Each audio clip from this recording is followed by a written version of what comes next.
La Tunisie, pays ami s'il en est, subit de plein fouet des crises innombrables. Il y a d'abord la crise du Covid qui a laissé, ça a été dit, exsangue la majorité des institutions sanitaires. La crise économique et sociale, on n'en a pas suffisamment parlé, qui mine la jeunesse, qui charrie du chômage, de la misère, mais aussi une crise politique et institutionnelle qui est un symptôme, le symptôme d'un système qui est bloqué, qui est rongé par la corruption et un système qui exaspère la majorité des Tunisiens. On a un nouveau gouvernement. Il est dirigé par une femme, ça a été dit, Madame Najwa Bouden Romdan. C'est une première étape.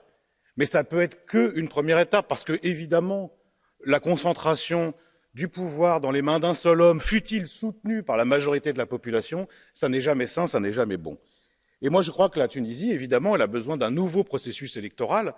Et pour ça, les Tunisiens, le peuple tunisien, il a notre confiance, il a notre amitié, parce que nous connaissons la vigueur des forces vives de la société tunisienne, les ONG, les mouvements féministes, le syndicat UGTT qui a joué un rôle primordial pour la Tunisie, pour la mener vers la paix civile et le renouveau politique. Et pour surmonter ces crises, la Tunisie et le peuple tunisien, il peut compter sur le soutien indéfectible du Parlement européen, des agences de l'Union, du groupe de soutien à la démocratie et de coordination des élections, bref, tout ce qui fait qu'aujourd'hui, on a envie d'aider la Tunisie et surtout pas de la sanctionner. Et l'aider, ça veut dire aussi amplifier l'aide économique, amplifier l'aide sociale, surtout pas sanctionner, aider le peuple tunisien qui en a bien besoin, parce que nos liens sont indéfectibles, ça a été rappelé, et il ne faut jamais l'oublier dans ce Parlement.